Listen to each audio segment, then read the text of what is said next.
Non mi erano nascoste le mie ossa quando venivo formato nel... Quanti di noi sarebbero capaci di dire «Signore, hai fatto di me una meraviglia stupenda»? È la riflessione proposta dal vicario della diocesi per la festa di San Giovanni Battista a Levi. La frase del Salmo, ha spiegato Don Stefano Mazzini, ci ricorda che la bellezza di ciascuno è opera di Dio. Il Battista, nella sua umiltà, è capace di riconoscerlo. Gli uomini del nostro tempo faticano di più, forse, ha sottolineato il sacerdote, perché spinti a ricercare una bellezza falsa, esteriore, di facciata. Di qui l'invito a seguire il Battista e a comprendere che l'unica bellezza ci arriva dal Signore e dal riconoscersi creatura di Dio fatta dalle sue mani. Soltanto così potremo cogliere la luce della misericordia di un padre che ama i suoi figli. La riflessione del vicario della diocesi ha concluso la processione per le vie di San Rufino a Levi.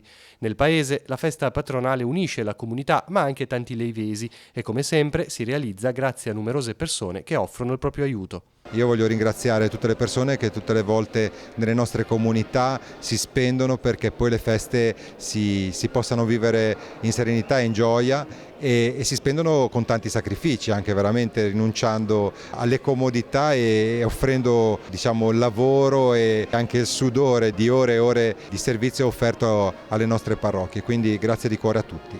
Levi è una piccola comunità con una profonda fede, è radicata fin dai tempi antichi e San Giovanni rappresenta il santo importante per Levi, quanto anche la festività di Nostra Signora della Guardia. Quest'anno infatti ricorreranno i 100 anni della Madonna della Guardia che è stata portata a Levi.